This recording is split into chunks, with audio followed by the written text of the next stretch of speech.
Okay, today we are going to start exercise 10.4। 10.4 में सबसे पहले थ्योरम 10.6 देखिए।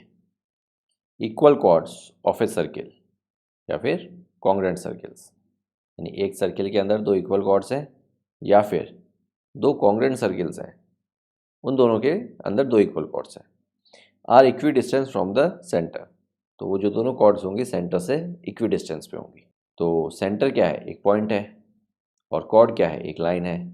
तो एक पॉइंट से एक लाइन का डिस्टेंस क्या होता है? उस पॉइंट से उस लाइन पे बना हुआ परपेंडिकुलर, उस परपेंडिकुलर की लेंथ को अपन डिस्टेंस बोलते हैं उस पॉइंट से उस लाइन का।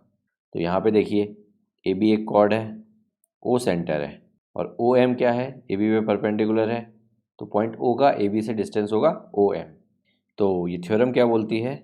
एक सर्किल है, इसके अंदर दो कॉर्ड्स हैं, एक ए बी और एक सी डी। दोनों कॉर्ड्स इक्वल हैं, तो दोनों कॉर्ड्स का सेंटर से जो डिस्टेंस होगा वो भी सेम होगा, यानी ओ एम और ओ एन ये दोनों इक्वल होंगे। मैंने सेंटर से ए बी पे परपेंडिकुलर बनाया ओ एम, और सेंटर से मैंने सी डी पे परपेंडिकुलर बनाया ओ एन। तो ये दोनों डिस्टेंस है मेरे सेंटर से दोनों कॉर्ड्स के। और ये जो थ्योरम है दो कॉन्ग्रुएंट सर्किल्स पे भी अप्लाई हो सकती है। यहाँ पे देखिए दो कॉन्ग्रुएंट सर्किल्स हैं, इन दोनों कॉन्ग्रुएंट सर्किल्स में दो कॉर्ड्स हैं ए बी और सी डी, और दोनों कॉर्ड्स इक्वल हैं। तो सेंटर से ए बी का डिस्टेंस यानी ओ एम, और यहाँ पे सेंटर से सी डी का डिस्टेंस यानी ओ डैश एन, ये दोनों इक्वल होंगे। O M equals to O dash N. तो कहने का मतलब है कि एक कोई सर्किल लीजिए, उसके अंदर इक्वल कॉर्ड्स बनाइए तो उनका सेंटर से डिस्टेंस सेम होगा, या फिर दो कॉन्ग्रुएंट सर्किल्स ले लीजिए, उनके अंदर इक्वल कॉर्ड्स बनाइए तो भी सेंटर से दोनों का डिस्टेंस सेम होगा। तो थ्योरम है equal chords of circle are equi distance from centre. अब इसकी कन्वर्स थ्योरम क्या होगी? Chords equi distance from the centre of circle are equal in length. देखिए वहाँ पे क्या था? इक्वल कॉर्ड्स थी तो सेंटर से डिस्टेंस सेम था। अब यहाँ पे बोल रहा है अगर सेंटर से दो कॉर्ड्स का डिस्टेंस सेम है तो कॉर्ड्स की लेंथ इक्वल होगी, ठीक है, इन अ सर्किल। तो यहाँ पे देखिए O L equals to O M, ये मुझे गिवन है, यानी सेंटर से दो कॉर्ड्स का डिस्टेंस मुझे गिवन है, और अगर ये डिस्टेंस सेम है तो दोनों कॉर्ड्स की लेंथ इक्वल होगी, यानी पी क्यू आर एस के इक्वल हो जाएगा।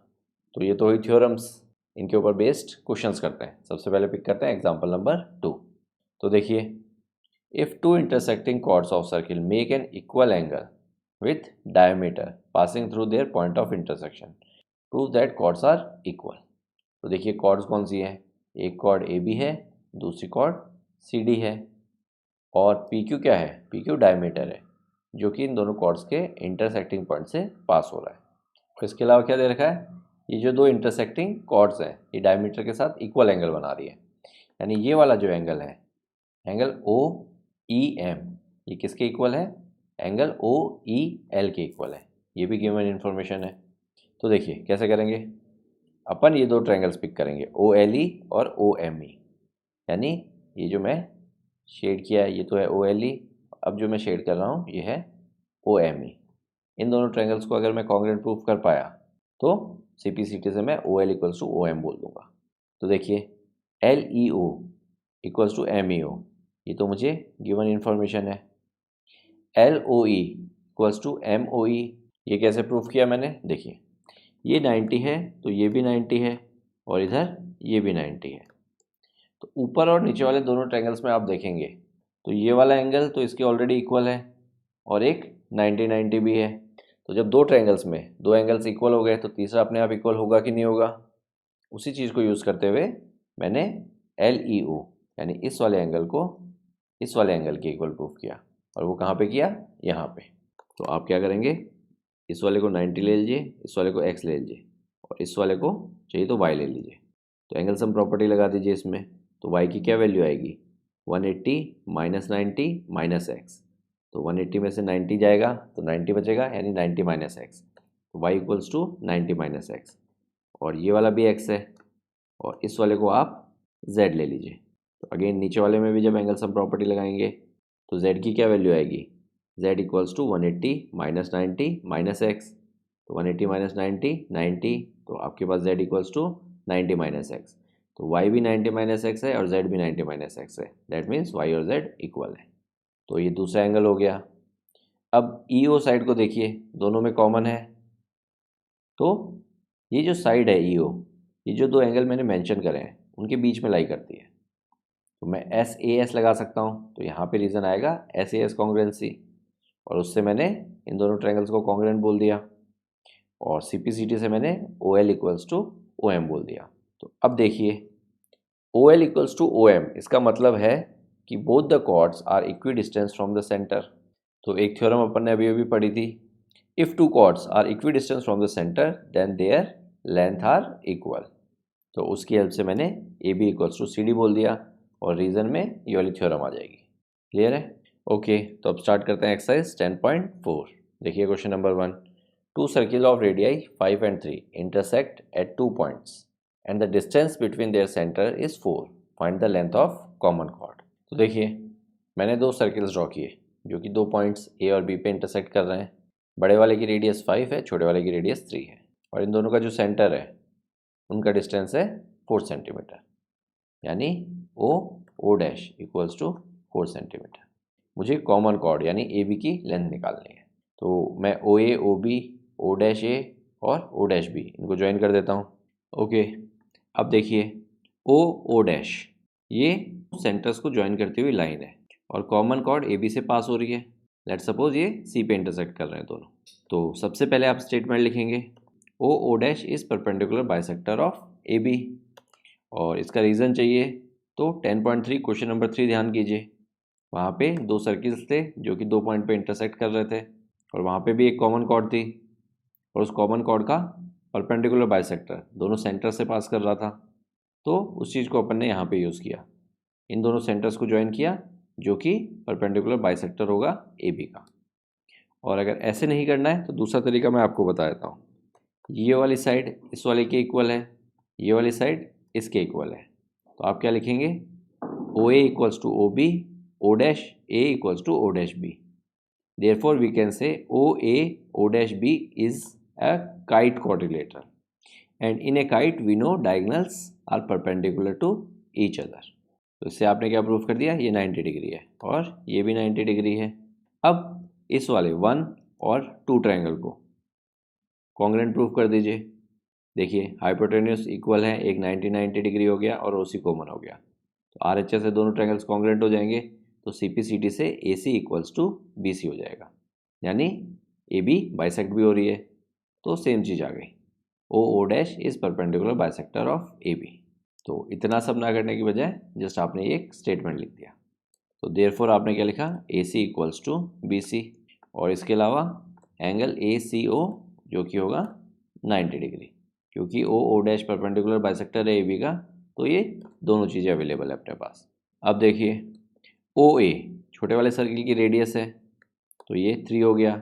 O डैश ये बड़े वाले सर्किल की रेडियस है, तो ये 5 हो गया, और O डैश ये तो मुझे 4 गिवन ही है। तो अब देखिए मैं क्या करूँगा, मैं OC को X मान लेता हूँ। O डैश 4 है, तो O डैश C मेरा क्या हो जाएगा, 4 माइनस X हो जाएगा। अब मैं दो ट्रायंगल्स में, एक ट्रायंगल AOC और दूसरा ट्रायंगल AO डैश C, इन दोनों में पाइथागोरस थ्योरम अप्लाई कर सकता हूँ, क्योंकि यहाँ पे ये 90 डिग्री है और ये भी 90 डिग्री है। तो देखिए AOC में OA हाइपोटेन्यूस है, यानी OA का स्क्वायर इक्वल्स टू OC का स्क्वायर प्लस AC का स्क्वायर, और उसके बाद मैं क्या करता हूँ, इसको इस तरफ ले जाता हूँ, तो ये हो जाएगा AC का स्क्वायर इक्वल्स टू OA का स्क्वायर माइनस OC का स्क्वायर। अब दूसरे वाले इस वाले ट्रायंगल में पाइथागोरस थ्योरम अप्लाई करता हूँ, तो देखिए O डैश A का स्क्वायर इक्वल्स टू AC का square plus O dash C का स्क्वायर। अब अगेन इसको इस तरफ ले जाता हूँ, तो AC का square equals to O dash A का square minus O dash C का स्क्वायर। तो इसको अगर इक्वेशन 1 बोलता हूँ और इसको इक्वेशन 2 बोलता हूँ, तो देखिए AC square equal to this, AC square equal to this, तो फ्रॉम 1 and 2 मैं इन दोनों को इक्वल रख सकता हूँ, तो ये हो गया OA square minus OC square equals to O dash A का square minus O dash C का स्क्वायर। अब जो जो वैल्यू मालूम है वो वैल्यू लिख दीजिए। OA 3 का स्क्वायर माइनस OC X माना था मैंने, तो x का square equals to O dash A 5, तो 5 का square minus O dash C 4 minus x यानी 4 माइनस एक्स का स्क्वायर। तो पूरी इक्वेशन में एक वेरिएबल है x, तो इसको सॉल्व कर लीजिए और x की वैल्यू निकाल लिए। तो देखिए इधर हो गया 9 minus x square equals to 25 minus यहाँ पे a माइनस बी का होल स्क्वायर लगा दीजिए, तो हो गया 16 plus x square minus 8x, और माइनस बाहर है तो इसलिए मैंने ब्रैकेट लगा के इसको खोला। तो ये हो जाएगा 9 minus x square equals to 25 minus 16 minus x square plus 8x। अंदर वाले सारे साइन चेंज हो गए। अब देखिए माइनस एक्स स्क्वायर उधर जाएगा तो प्लस एक्स स्क्वायर होगा, तो 0 हो गया, तो इधर काट दिया। अब 25 माइनस 16 कितना होता है 9, और एक 9 इधर है, तो इक्वेशन हो गई 9 इक्वल्स टू 9 प्लस 8x। अब 9 से 9 को काट दिया तो 8x इक्वल्स टू 0। x क्या हो गया 0/8, तो x की क्या वैल्यू आ गई 0। दैट मीन्स OC कुछ है ही नहीं। थोड़ा सा अजीब सा लग रहा है कि OC 0 कैसे हो सकता है। OC 0 इसलिए हो सकता है क्योंकि ये जो फिगर है ये एग्जैक्ट फिगर नहीं है। एग्जैक्ट फिगर जब अपन बना लेंगे तब आपको समझ में आएगा कि OC 0 कैसे हुआ। तो देखिए अगर OC 0 है यानी x 0 है तो O dash C 4 minus x यानी 4 माइनस 0, तो ये आपको क्या वैल्यू दे देगा 4, यानी यहाँ से लेके यहाँ तक जो लेंथ है, तो O डैश सी हो गया यहाँ पे 4। अब देखिए मैं ट्रायंगल पिक कर रहा हूँ, कौन सा ए सी ओ डैश। यहाँ पे मेरे पास ओ ए डैश की वैल्यू है और एंगल सी पे 90 डिग्री है, तो पाइथागोरस थ्योरम अप्लाई कर सकता हूँ। तो ये हो जाएगा ओ ए डैश का स्क्वायर इक्वल्स टू ए सी का स्क्वायर प्लस सी ओ डैश का स्क्वायर, और सी ओ डैश की वैल्यू मैंने अभी अभी निकाली है। तो देखिए यहाँ पे हो गया 5 का स्क्वायर इक्वल्स टू ए सी का स्क्वायर प्लस 4 का स्क्वायर, ये हो गया 25 equals to A C square plus 16, उधर जाएगा 16, 25 में से सब्ट्रैक्ट होगा, 25 माइनस 16 आपको देगा 9। ए सी स्क्वायर अगर 9 है तो ए सी की क्या वैल्यू आ गई, ए सी की वैल्यू आ गई 3। अब अगर ए सी 3 है यहाँ से लेके यहाँ तक, तो बी सी भी 3 होगा। रीज़न ओ ओ डैश परपेंडिकुलर बाइसेक्टर है ए बी का, ये अपन ने क्वेश्चन के स्टार्टिंग में ही डिस्कस किया था। तो आप क्या बोलेंगे B C equals to twice of A C, तो ए सी की वैल्यू मैंने रख दी 3, तो बी सी की वैल्यू हो गई 6, और यही चीज़ मुझे निकालनी थी, find the length of the common chord. Okay, तो अब अगर ये चीज़ हो चुकी है तो अब अपना आंसर तो आ गया, बट मैंने आपको बताया था ये फिगर थोड़ी सी गलत है, क्योंकि रफ फिगर थी तो चल गया था। एक्चुअल फिगर कैसी होगी वो मैं आपके लिए बना देता हूँ। तो देखिए एक्चुअल फिगर कुछ इस तरह से होगी।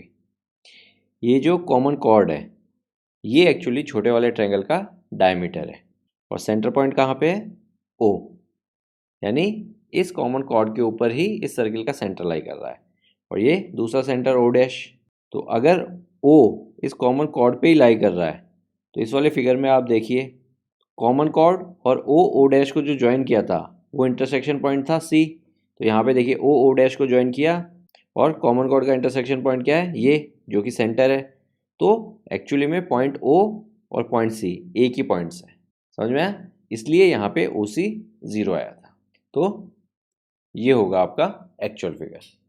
बट ये फिगर अपन अपने पास जब पूरा डेटा अवेलेबल है तभी बना सकते हैं, बिना उसके ये चीज़ बनाना पॉसिबल नहीं है। तो आपने स्टार्ट एक रफ फिगर से किया और ये इस तरह से आपने कंक्लूजन निकाल दिया कि ये फाइनल फिगर इस तरह से कुछ होगा। क्लियर है? ओके, तो आप पिक करते हैं question number 2। If two equal chords of circle intersect with in the circle, तो मैंने दो कॉर्ड्स बना दी जो कि इक्वल हैं और एक दूसरे को इंटरसेक्ट कर रही हैं। Prove that the segment of one chord is equal to the corresponding segment of other chord. तो सबसे पहले कॉर्ड को नाम देते हैं, ये ए बी कॉर्ड हो गई और ये सी डी कॉर्ड हो गई। इस पॉइंट को ई बोल देते हैं, ओ इस सेंटर पॉइंट को बोल देते हैं। तो मुझे प्रूव क्या करना है सबसे पहले, that the segment of one chord is equal to the corresponding segment of other chord. यानी ये जो कॉर्ड इंटरसेक्ट कर रही हैं तो दो टुकड़ों में एक दूसरे को डिवाइड कर रही हैं, तो ए ई और ई बी, और दूसरी कॉर्ड की क्या है सी ई और ई डी। तो मुझे इनको इक्वल प्रूफ करना है।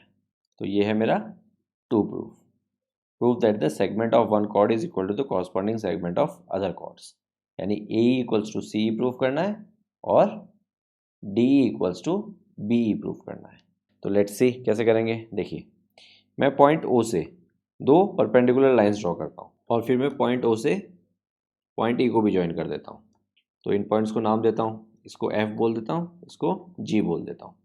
तो ओ एफ एंड ओ जी ये क्या है, परपेंडिकुलर है कॉर्ड्स पे। O F perpendicular to A B and O G perpendicular to C D. और मुझे मालूम है परपेंडिकुलर जो लाइंस होती हैं वो कॉर्ड को दो इक्वल पार्ट्स में डिवाइड करती हैं।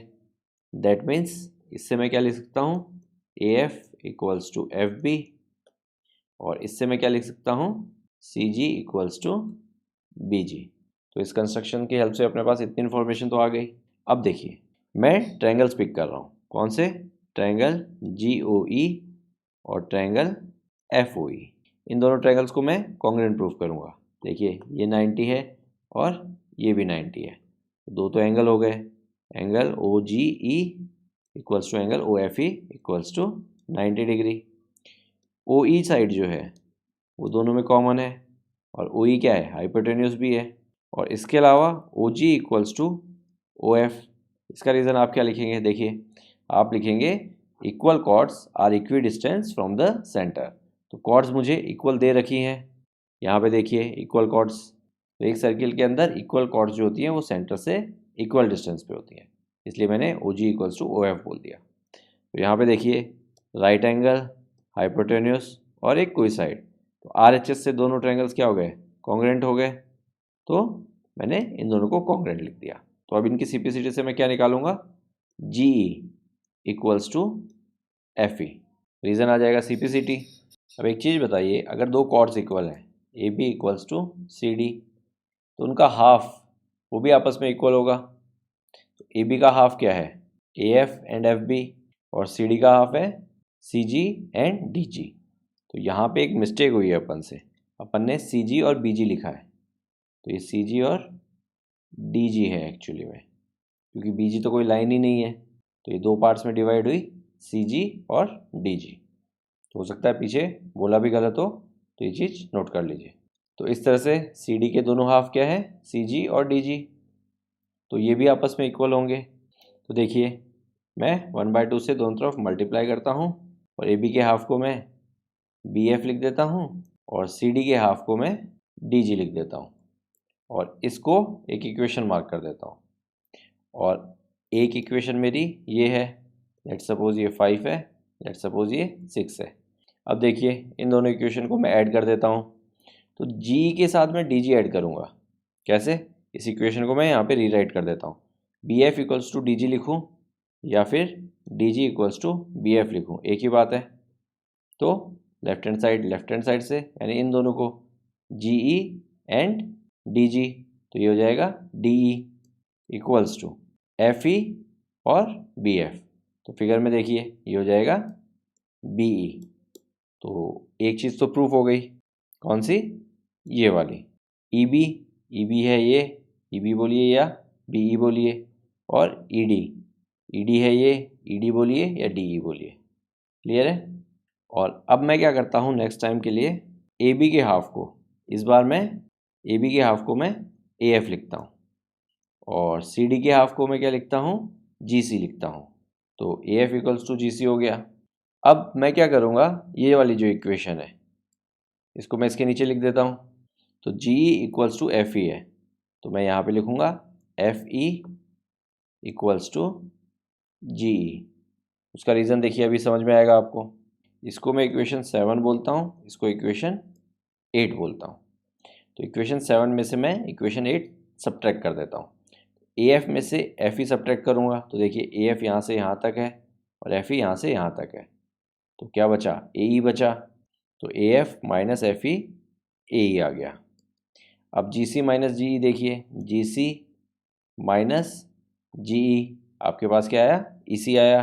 तो ए ई इक्वल्स टू ई सी, और यही सेकंड पार्ट था जो मुझे प्रूव करना था, ए इक्वल्स टू सी ई। तो इस तरह से मैंने दोनों सेगमेंट्स को इक्वल प्रूफ कर दिया। मैं फटाफट एक बार समराइज़ कर देता हूँ। सबसे पहले मैंने क्या किया, इन दोनों ट्रायंगल्स को कॉन्ग्रुएंट प्रूफ किया ताकि मैं GE इक्वल्स टू EF बोल सकूं। अब AB और CD तो ऑलरेडी इक्वल थे, तो उनके हाफ जो होंगे वो भी आपस में इक्वल होंगे, तो ये वाला पोर्शन इस वाले पोर्शन के इक्वल हो गया। जब इसको और इसको ऐड किया और इधर इसको और इसको ऐड किया तो इधर तो DE बन गया और इधर BE बन गया। और फिर नेक्स्ट उसके लिए मैंने क्या किया, ये पूरा पोर्शन GC इस पूरे पोर्शन AF के इक्वल होगा। अगेन इक्वल कॉर्ड्स के हाफ हैं, तो देखिए इसमें से ये वाला पोर्शन सब्ट्रैक्ट कर दिया तो ये वाला पोर्शन मिल गया, और इधर इसमें से ये वाला पोर्शन सब्ट्रैक्ट कर दिया तो ये वाला पोर्शन मिल गया, यानी AE इक्वल्स टू CE हो गया। क्लियर है? ओके, अब पिक करते हैं क्वेश्चन नंबर 3। क्वेश्चन नंबर 3 में देखिए, if two equal chords of circle intersect with in the circle. दो इक्वल कॉर्ड्स बनाई मैंने AB और CD जो कि सर्किल के अंदर इंटरसेक्ट कर रही है। Prove that the line joining the point of intersection to the centre makes equal angle with the chord. तो मैंने सेंटर से इंटरसेक्शन पॉइंट पे एक लाइन ज्वाइन कर दी, तो इस पॉइंट को नाम दे दिया E, इसको O, तो OE लाइन हो गई। तो ये OE लाइन जो है दोनों कॉर्ड्स के साथ इक्वल एंगल बना रही है, यानी ये वाला एंगल इस वाले के इक्वल है, ये मुझे प्रूव करना है। यानी angle OED equals to angle OEB। तो देखिए आप क्या करेंगे, O से दो परपेंडिकुलर्स ड्रॉ करेंगे, किन पे, कॉर्ड्स के ऊपर। एक परपेंडिकुलर तो ये हो गया और दूसरा परपेंडिकुलर ये हो गया, तो ये वाला 90 डिग्री और ये वाला 90 डिग्री। तो दो ट्रायंगल्स पिक कर लीजिए, इसको पॉइंट F, इसको पॉइंट G बोल दीजिए। तो एक ट्रायंगल हो गया OFE, दूसरा ट्रायंगल हो गया OGE। इन दोनों ट्रायंगल्स को अगर कॉन्ग्रुएंट प्रूफ करना है तो देखिए सबसे पहले OF equals to OG। Reason क्या आएगा, distance from the centre of equal chords. तो अपने को मालूम है अगर कॉर्ड्स इक्वल है तो सेंटर से डिस्टेंस सेम होगा। उसके बाद OE equals to OE common है, और उसके बाद OFE ये जो एंगल है और एंगल OGE ये दोनों क्या है, 90 डिग्री है। Reason perpendiculars on the chord. तो देखिए OE क्या है, हाइपोटेन्यूस है, तो हाइपोटेन्यूस यहाँ पे है, राइट एंगल यहाँ पे है और एक और कोई साइड है। RHS से दोनों ट्रायंगल्स कॉन्ग्रुएंट हो गए, तो मैंने इन दोनों को कॉन्ग्रुएंट बोल दिया। और CPCT से देखिए मैं क्या लिख सकता हूँ, angle OEF equals to angle OEG। अब देखिए फिगर में OEF या OED दोनों सेम ही एंगल्स हैं, और OEG या OEB आप फिगर में देख सकते हैं ये भी सेम एंगल्स हैं। तो नेक्स्ट स्टेप में ये लिख दीजिए और फिर हेंस प्रूव्ड। ओके, अब पिक करते हैं क्वेश्चन नंबर 4। क्वेश्चन नंबर 4 में देखिए, if a line intersect two concentric circles with centre O at A, B, C and D, prove that AB equals to CD। तो देखिए दो कोसेंट्रिक सर्किल्स दे रखे हैं। कोसेंट्रिक मतलब ऐसे दो सर्किल जिनका सेंटर पॉइंट सेम है, और उन दोनों सर्किल से एक लाइन पास हो रही है। तो सर्किल्स को कहाँ कहाँ पे इंटरसेक्ट कर रही है, A, B, C, D in points पे इंटरसेक्ट कर रही है। तो आपको बताना है कि AB इक्वल्स टू CD। तो सबसे पहले आप क्या करेंगे, एक कंस्ट्रक्शन करेंगे। पॉइंट O से इसके ऊपर एक परपेंडिकुलर ड्रॉ करेंगे। लेट्स सपोज ये पॉइंट M पे मीट कर रहा है। अब देखिए जो BC लाइन है वो कॉर्ड है किसकी, स्मॉलर सर्किल की, और जो AD लाइन है वो कॉर्ड है बिगर सर्किल की। और अपने को मालूम है कि अगर मैं किसी कॉर्ड के ऊपर परपेंडिकुलर ड्रॉ करता हूँ तो वो कॉर्ड को बाइसेक्ट भी करता है। तो स्मॉलर सर्किल में देखिए अगर BC कॉर्ड है स्मॉलर सर्किल की तो उसके ऊपर एक परपेंडिकुलर ड्रॉ किया गया है OM, ठीक है। तो OM उसको बाइसेक्ट करेगा, that means BM equals to CM। अब यहाँ पे देखिए बिगर सर्किल में AD कॉर्ड है बिगर सर्किल की, तो उसके ऊपर भी एक परपेंडिकुलर ड्रॉ किया गया है। तो लाइन तो सेम ही है, बट अपन ये अंदर वाला पोर्शन अगर हटा दें तो आप देखिए एक बड़ा वाला सर्किल है उसके अंदर एक कॉर्ड है AD, उसके ऊपर OM एक परपेंडिकुलर ड्रॉ किया गया है। तो AD भी दो पार्ट्स में डिवाइड होगी, तो AM इक्वल्स टू DM। तो ये मेरे पास दो इक्वेशंस आ गई, इसको इक्वेशन 1 बोल दीजिए, इसको इक्वेशन 2 बोल दीजिए। अब आपको कुछ नहीं करना है, जस्ट इक्वेशन 2 में से इक्वेशन 1 सब्ट्रैक्ट कर दीजिए। तो आप लिखेंगे सब्ट्रैक्टिंग इक्वेशन 1 फ्रॉम इक्वेशन 2। तो देखिए AM में से BM सब्ट्रैक्ट होगा, AM minus BM equals to DM minus CM। तो AM में से अगर मैं BM सब्ट्रैक्ट कर दूं तो देखिए AM यहाँ से यहाँ तक है और BM यहाँ से यहाँ तक है, तो क्या बचा मेरे पास, AB बचा। तो इधर आ गया AB। अब देखिए DM यहाँ से लेके यहाँ तक है, उसमें से मैंने CM हटा दिया, तो मेरे पास क्या बचा, CD। और यही चीज़ मुझे प्रूफ करनी थी। Easy question. ओके, अब पिक करते हैं क्वेश्चन नंबर 5। देखिए, 3 girls Reshma, Salma, Mandeep are playing a game by standing on a circle of radius 5 centimetre. मैंने एक सर्किल बनाया, यहाँ पे रेशमा है, यहाँ पे सलमा है, यहाँ पे मनदीप है। तो इस सर्किल की बाउंड्रीज पे खड़ी हैं तीनों लड़कियाँ, और सर्किल का रेडियस कितना है, 5। तो देखिए, ये 5 है, ये भी 5 है, और ये OS, ठीक है, ये भी 5 है, यहाँ से लेके यहाँ तक। अब आगे बोल रहा है Reshma throws a ball to Salma and Salma to Mandeep, Mandeep to Reshma. If the distance between Reshma and Salma and between Salma and Mandeep is 6 metre each. तो रेशमा और सलमा के बीच में डिस्टेंस 6 है, और सलमा और मनदीप के बीच में भी डिस्टेंस 6 है। तो आपसे पूछा है what is distance between Reshma and Mandeep, यानी RM की आपको लेंथ निकाल के देनी है। समझ में आ गया? तो देखिए, सबसे पहले आप क्या करेंगे, एक कंस्ट्रक्शन करेंगे। इस पॉइंट को मैं C नाम देता हूँ। तो देखिए, RM की अगर मुझे लेंथ निकालनी है तो आप देख सकते हैं कि RC इक्वल्स टू CM होगा, यानी मैं RC की लेंथ निकाल लूँ तो मेरा काम हो जाएगा। अब RC इक्वल्स टू CM कैसे होगा वो देखिए। आप दो ट्रायंगल पिक कीजिए, ORS और ट्रायंगल OMS, यानी ये जो रेड कलर से शेड किया है और ये जो ब्लैक कलर से शेड किया है, इन दोनों ट्रायंगल को आपने पिक किया और कॉन्ग्रेंट प्रूफ कर दिया। अब कॉन्ग्रेंट कैसे प्रूफ किया, देखिए, एक साइड 5 है, इधर एक साइड 5 है, एक साइड 6 है, इधर एक साइड 6 है, और बीच में कॉमन साइड है। तो SSS कॉन्ग्रेंसी से आपने दोनों को कॉन्ग्रेंट प्रूफ कर दिया। तो जब ये कॉन्ग्रेंट हो गए तो आपने क्या किया, CPCT से angle ROC equals to angle MOC, यानी ये वाला एंगल इस वाले एंगल के इक्वल बोल दिया। अब आपने ये फर्स्ट वाला ट्रायंगल और ये सेकंड वाला ट्रायंगल ये पिक किया और इनको कॉन्ग्रेंट बोल दिया। कैसे, देखिए, ROC और MOC ट्रायंगल्स में देखिए, OR इक्वल्स टू OM, दोनों रेडियस हैं सर्किल की, OC साइड दोनों में कॉमन है, और ये वाला एंगल, ये एंगल इन दोनों साइड में और ये वाला एंगल इन दोनों साइड के बीच में लाई कर रहा है। तो SAS लगाया आपने और ये दोनों ट्रायंगल्स कॉन्ग्रेंट हो गए। अब अगर ये दोनों ट्रायंगल्स कॉन्ग्रेंट हैं तो देखिए, RC equals to MC CPCT, और इसके अलावा angle RCO equals to angle MCO, again reason CPCT। और आपको मालूम है ये दोनों लीनियर पेयर भी हैं, तो RCO प्लस MCO ये आपको क्या देगा, 180 देगा। तो RCO और MCO एक ही चीज़ है, तो मैं लिखूँगा 2 angle RCO equals to 180 degree. तो एंगल RCO इससे मेरे पास क्या आ गया, 90 डिग्री। तो मैंने इस वाले एंगल को 90 डिग्री बोल दिया। तो ये तो हुआ क्वेश्चन का स्टार्ट। अब एक्चुअली में करना क्या है, कैसे करना है, उसके ऊपर आते हैं। तो अभी तो अपन ने सिर्फ बेसिक इन्फॉर्मेशन कलेक्ट किए हैं। तो एक बेसिक इन्फॉर्मेशन और क्या है, angle OCR equals to 90 degree. ये चीज़ें हो गई, तो इनको इक्वेशन मार्क कर लीजिए। अब देखिए, मैं एक कंस्ट्रक्शन करता हूँ। मैं पॉइंट O से RC कॉर्ड पे एक परपेंडिकुलर ड्रॉ करता हूँ। तो ये जो परपेंडिकुलर है, लेट्स सपोज पॉइंट A पे आके यहाँ पे मीट कर रही है। तो मुझे मालूम है कॉर्ड की जो परपेंडिकुलर होती है वो उस कॉर्ड को दो इक्वल पार्ट्स में डिवाइड करती है। तो OA perpendicular to RS by construction, therefore RA equals to SA equals to RS by 2 equals to 6 by 2 equals to 3। तो RA 3 बोल दी मैंने इस तरह से, और RO मेरे पास अवेलेबल ही है, और ये मेरा परपेंडिकुलर है।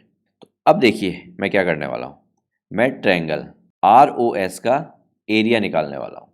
ठीक है, बेस मैं RS लूँगा और हाइट में OA लूँगा, और फिर मैं इसी ट्रायंगल का एरिया दोबारा निकालूंगा। इस बार मैं बेस क्या लूँगा, OS लूँगा, और हाइट में क्या लूँगा, RC लूँगा। आप फिगर में देख सकते हैं ये जो मैंने ट्रायंगल शेड किया है, इसमें RS बेस लेता हूँ तो OA हाइट हो गई, और OS बेस लेता हूँ तो RC हाइट हो गई। अब मैं ऐसा क्यों करूँगा, देखिए अभी समझ में आ जाएगा। RS और OA को मैंने बेस और हाइट लिया, तो half into RS into OA, ये एरिया हो गया ROS का। और अगर इनको मैंने लिया तो half O S into R C, ये एरिया हो गया आर ओ एस का। अब क्योंकि दोनों ट्रायंगल तो सेम ही है तो ये दोनों इक्वल होंगे कि नहीं होंगे। तो अब इसमें देखिए, मुझे आर एस की वैल्यू मालूम है, मुझे ओ एस की वैल्यू भी मालूम है क्योंकि रेडियस ऑफ द सर्किल है, radius of the circle 5। R C की वैल्यू मुझे मालूम नहीं है और ओ ए की वैल्यू मुझे मालूम नहीं है। तो ओ ए की वैल्यू मैं कहीं ना कहीं से निकाल सकता हूँ। देखिए कैसे, उसके लिए मैं क्या करता हूँ, triangle R O A use करता हूँ, उसमें मैं पाइथागोरस थ्योरम अप्लाई करता हूँ। तो देखिए R O square equals to O A square plus R A square. तो आर ओ का 5 स्क्वायर, ओ ए का मुझे वैल्यू मालूम नहीं है और आर ए की वैल्यू 3 यानी 3 स्क्वायर। तो हो गया 25 equals to O A square plus 9। तो 9 उधर जाएगा तो 25 में से सब्ट्रैक्ट होगा तो मुझे मिलेगा 16। तो अगर ओ ए स्क्वायर 16 है तो ओ ए क्या हो गया, ओ ए हो गया 4। क्लियर है, तो ओ ए की वैल्यू भी आ गई। अब देखिए इस वाली इक्वेशन में मुझे सारी वैल्यूज़ मालूम है एक्सेप्ट आर सी, तो मैं वैल्यूज़ रख देता हूँ फटाफट। तो हो जाएगा 1/2 इंटू आर एस की वैल्यू है 6, ओ ए की वैल्यू है 4 इक्वल्स टू 1/2, ओ एस की वैल्यू है 5 और आर सी की वैल्यू मुझे निकालनी है। अब देखिए हाफ से हाफ कट गया और 6 4 होता है 24 और उधर 5 इस तरफ आएगा तो 24/5 इक्वल्स टू आर सी। तो जब इसको आप सॉल्व करेंगे तो आपको मिलेगा 4.8। तो जब 4.8 है आर सी तो R C equals to C M अपन ने स्टार्टिंग में बोला था। तो अगर मैं ट्वाइस ऑफ आर सी कर दूँ तो मुझे क्या मिलेगा, आर एम मिलेगा कि नहीं मिलेगा। तो 4.8 का डबल 9.6, तो आर एम हो गया 9.6 और यही मुझे निकालना था रेशमा और मनदीप के बीच का डिस्टेंस। समझ में आया। तो मैं एक बार फटाफट समराइज कर देता हूँ। मैंने क्या किया, सबसे पहले कुछ ट्रायंगल सिमिलर किए। मेरा पर्पस क्या था उनको सिमिलर करने का, मुझे ये 90 डिग्री बोलना था और मुझे बताना था कि आर सी जो है सी एम के इक्वल है, ताकि मैं आर सी की लेंथ निकालूँ तो उसको डबल करके मैं आर एम बोल सकूँ। और परपेंडिकुलर इसलिए ताकि ये जो वाला ट्रायंगल जो है आर ओ सी, इसमें एक परपेंडिकुलर ये हो गया, एक परपेंडिकुलर ये हो गया, इस ट्रायंगल का मैं एरिया दो तरीके से निकाल सकूँ। ये मेरा पर्पस था। अगर आपको पर्पस ध्यान रहेगा तो आपको स्टेप्स ध्यान रखने की ज़रूरत नहीं पड़ेगी, वरना स्टेप्स रटोगे तो मैथ्स तो कभी हो ही नहीं सकती। फिर मैंने क्या किया, आर ओ एस का एरिया निकाला, एक बार बेस आर सी लेके और एक बार बेस ओ एस लेके, ठीक है। और उससे पहले मैंने ओ ए की वैल्यू निकाल ली इस वाले ट्रायंगल के अंदर पाइथागोरस थ्योरम अप्लाई करके, और फिर मैंने उसको सॉल्व करके आर सी की वैल्यू निकाल ली और आर सी की वैल्यू को डबल कर दिया तो आर एम आ गया। क्लियर है, ओके। अब पिक करते हैं क्वेश्चन नंबर 6। क्वेश्चन नंबर 6 में देखिए, a circular park of radius 20 is situated in a colony. Three boys, Ankur, Sayyed, and David, are sitting at equal distance on its boundary, each having a toy telephone in his hand to talk to each other. Find the length of the string of each phone. तो देखिए, अंकुर, Syed and David एक circular park है, उसकी boundary पे बैठे हैं, ठीक है, और इक्वी डिस्टेंस पे बैठे हैं। That means A S D is an equilateral triangle. Ankur का सैयद से, सैयद का डेविड से और डेविड का अंकुर से, तीनों का डिस्टेंस सेम है तो ये इक्विलेटरल ट्रायंगल हो गया। अब मुझे क्या करना है, length of string of each phone, यानी ए एस एस डी और ए डी ये निकालना है मुझे। तो कोई एक निकल गई तो तीनों निकल गई इसका मतलब। तो अब देखिए, O A equals to O S equals to O D equals to 20, क्योंकि सर्किल की रेडियस 20 है तो ये तीनों साइड्स 20 हो गई। और उसके बाद अपन ने मीडियंस ड्रॉ करी, A C, B D and S C, और मीडियंस जो होंगी वो सेंटर से पास होंगी। तो आप स्टेटमेंट लिखेंगे, medians of equilateral triangle pass through circumcentre of equilateral triangle. Circumcentre क्या होता है, बेसिकली एक ट्रायंगल के अंदर सरकम सेंटर वो पॉइंट होता है जिसको सेंटर बना के अगर मैं सर्किल ड्रॉ करूं तो वो ट्रायंगल के तीनों वर्टेक्स से पास होगा। 10.3 एक्सरसाइज में अपन ने देखा था कि 3 रैंडमली आपको पॉइंट्स दिए हुए हैं, तो आपको एक ऐसा सर्किल बनाना है जो तीनों पॉइंट से पास करे। वैसा ही कुछ यहाँ पे एक 3 पॉइंट्स क्या हैं, ए एस डी। तो पॉइंट ओ एक ऐसा पॉइंट है जिससे अगर मैं सर्किल बनाऊंगा और रेडियस क्या लूँगा मैं, ओ ए, ओ एस या फिर ओ डी, तो ये तीनों उससे पास करेगा। तो इक्विलेटरल ट्रायंगल की प्रॉपर्टी होती है कि उसके जो मीडियंस होते हैं वो सेंटर से पास करते हैं। तो मैंने AC, SE और BD ये मीडियंस बना दिए, तो आपने प्रॉपर स्टेटमेंट लिख दिया, medians of equilateral triangle pass through the centre O of equilateral triangle ASD। इसके अलावा इक्विलेटरल ट्रायंगल की एक प्रॉपर्टी और होती है, और वो प्रॉपर्टी होती है median intersect each other in 2:1 ratio. यानी अगर दो मीडियन इंटरसेक्ट कर रहे हैं तो जो दो पार्ट्स होंगे, लेट्स सपोज ये ऊपर वाला पार्ट A है, ये नीचे वाला पार्ट B है, तो A अपॉन B क्या होगा, 2:1 होगा।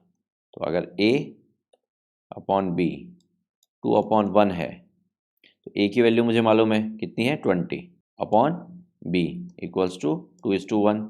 तो B की वैल्यू क्या हो जाएगी इससे, 20/2, that means B will be 10। तो आप यहाँ पे A और B की जगह इस तरह से लिखेंगे OA अपॉन OC, और रीज़न आपने ऊपर मेंशन कर ही दिया। इसको सॉल्व किया तो आपने B की यानी OC की वैल्यू निकाल दी 10। ऊपर वाला 20 है तो ये हो गया 10। क्लियर है। तो अब मेरे पास OA की वैल्यू भी है और OC की वैल्यू भी है। अब मुझे एक चीज़ और मालूम है, median of equilateral triangle is also the perpendicular bisector, therefore angle ACS equals to 90 degree. ठीक है, तो आपने स्टेटमेंट लिखा, as we know that in an equilateral triangle median and perpendicular bisector are same line. फिर आपने नीचे लिख दिया therefore angle ACS equals to 90 degree, और उसके बाद आपने लिख दिया SC equals to DC। Perpendicular भी हो गया और बाइसेक्टर भी हो गया। अब देखिए इसका यूज़ कैसे करेंगे। आप ट्रायंगल पिक करेंगे, ट्रायंगल OSC, इसके अंदर आप पाइथागोरस थ्योरम अप्लाई करेंगे। तो OS क्या है, हाइपोटेन्यूस है, तो इसका स्क्वायर इक्वल्स टू OC का स्क्वायर प्लस SC का स्क्वायर। तो दो वैल्यू मालूम है इसमें से, एक तो OS की जो कि है 20, तो 20 का स्क्वायर, OC की वैल्यू अपन ने अभी निकाली है 10, तो 10 का स्क्वायर, और SC की वैल्यू अपने को निकालनी है। तो देखिए 20 का स्क्वायर हो गया 400 और 10 का स्क्वायर हो गया 100 प्लस SC का स्क्वायर। तो अब 100 उधर जाएगा तो 400 में से सब्ट्रैक्ट होगा, तो 400 माइनस 100 300, तो 300 इक्वल्स टू SC स्क्वायर।